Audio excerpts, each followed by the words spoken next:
Voilà, bonjour, nous sommes le 9 septembre et je vais procéder à la deuxième application des bandelettes au thymol en vue de faire le traitement contre le varroa. Alors j'ai posé les premiers inserts le 20 août, on est le 9 septembre donc ça fait à peu près 3 semaines. Et là je vais refaire le deuxième traitement qui va durer 3 semaines lui aussi. Alors pour les bandelettes, soit on a le choix avec le Thymovar qui est la forme commerciale des inserts au thymol. Si on a beaucoup de ruches, c'est plus avantageux de faire soi-même ses inserts. Alors j'ai fait sur mon site une petite page vous proposant une recette pour préparer ces inserts. Alors le lien est ici.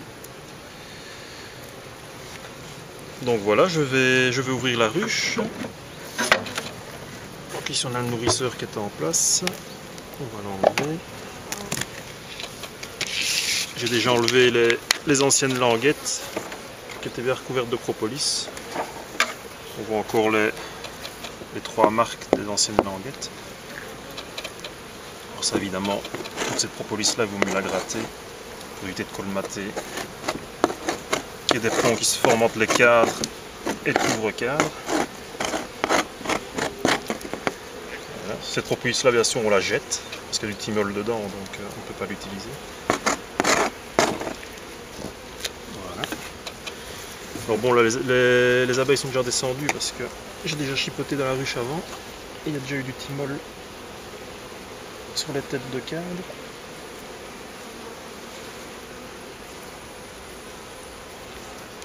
Je vais terminer en vitesse. Il n'y a plus trop de couvain, donc normalement le traitement sera bien efficace. Alors voilà, moi je traite selon la recette du Thymovar, c'est-à-dire plus ou moins 20 grammes de thymol à chaque application. Donc ça fait à peu près 40 grammes pour le traitement complet.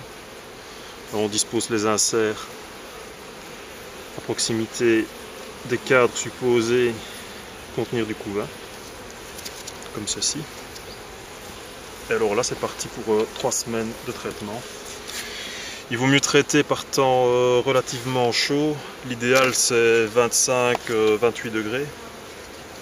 C'est là que le thymol se sublime le mieux. Il faut quand même un effet flash pour qu'il y ait une efficacité. S'il fait trop froid, il y aura quand même beaucoup moins de diffusion, ce qui va un peu réduire l'efficacité du produit. Alors pour des informations sur la physico-chimie du thymol, j'ai fait une vidéo sur YouTube. Je vais vous mettre le lien ici.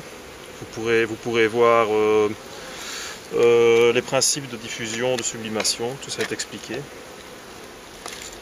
voilà, je vais remettre le nourrisseur, le toit. Alors pour vérifier le degré d'infestation, on peut utiliser des langes que l'on met en dessous du plancher grillagé. Alors c'est bêtement une feuille de plastique enduite de vaseline. Et les varroas qui vont se décrocher à cause du thymol vont tomber sur le lange et rester collés à cause de la vaseline. Et là on pourra estimer le degré d'infestation en comptant les varroas tombés. Voilà, à bientôt, merci.